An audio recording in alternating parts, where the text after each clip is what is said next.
Praise lord అండి. ఆదాము హవ్వ జీవితంలో దేవుడు ఆదాముకి హవ్వకి మరి సమస్తమును కూడా సమకూర్చి ఉన్నాడు. అక్కడ జీవవృక్ష ఫలము, మంచి చెడుల ఫలం ఇచ్చు వృక్ష ఫలము రెండూ కూడా ఉన్నాయి.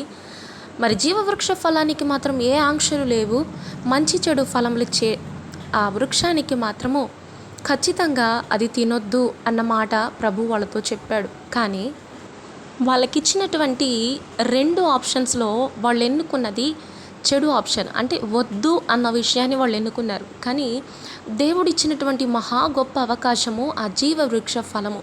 జీవవృక్ష ఫలాన్ని వీళ్ళు నిరాకరించి మంచి చెడుల జ్ఞానం ఇచ్చేటువంటి ఆ ఫలమును మాత్రం తినడానికి ఇష్టపడ్డారు. ఆ తరువాత ఆ జీవవృక్ష ఫలాన్ని తినగలిగేటువంటి అర్హతను కోల్పోయారు, తరుమబడ్డారు. తర్వాత ఇక్కడ కూడా మనం చూసినట్లయితే ఆదాము లోతు గురించినటువంటి విషయాల్ని ఆలోచించినట్లయితే ఆదాము మరి నీ యొక్క జనాంగానికి, నా యొక్క జనాంగానికి సమస్య ఉండకూడదు. మరి నీ ఎదురుగా ఇంత స్థలం ఉంది కదా, నువ్వే ఏ పక్కకైతే వెళ్తావో, ఏ సైడ్ అయితే వెళ్తావో దానికి ఆపోజిట్ సైడ్ నేను వెళ్తాను అనని లోతుతో మాట్లాడుతూ ఉంటే లోతు కూడా కంటికి ఇంపుగా కనపడేటువంటి ఒక స్థలాన్ని ఎన్నుకున్నాడు.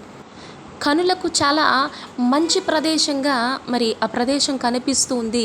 దాని గురించి ఏమాత్రం విచారణ ఏమీ లేకుండా, ఏమాత్రం ఆలోచించకుండా కంటి చూపును బట్టి అతను ఆ యొక్క సొదొమ గొమొర్రా పట్టణాన్ని ఎన్నుకున్నాడు. ఆ ప్రదేశము నుండి, అంటే ఆ పాపముతో నిండినటువంటి ఆ యొక్క సొదొమ గొమొర్రా పట్టణము నుండి లోతు బయటికి తీసుకురాబడ్డాడు. నేత్రాశ, శరీరాశ, జీవపుడంబం అనేటువంటి ఈ కార్యాలు మనిషిని మోసపుచ్చుతాయి. వాటి ద్వారా శాపము, పాపము తప్ప ఆశీర్వాదం అయితే ఉండదు. కాబట్టి మీరు ఎన్నుకునేటువంటి మార్గము మంచి మార్గమేనా? ప్రభు అయితే మనకే ఆప్షన్ ఇచ్చాడండి. మంచి మార్గము, చెడు మార్గం ఉంది. ఏ మార్గాన్ని ఎన్నుకుంటావు? కానీ నువ్వు ఎన్నుకోవాల్సిన మార్గము మంచి మార్గమే అనని కూడా తెలియజేస్తూ ఉన్నాడు. మంచి మార్గం ఎన్నుకున్నప్పుడు ఆశీర్వాదము, దేవునికి విరోధమైనటువంటి మార్గాన్ని ఎన్నుకున్నప్పుడు శాపము మనం పొందుకుంటామని గుర్తుంచుకోండి. God bless you.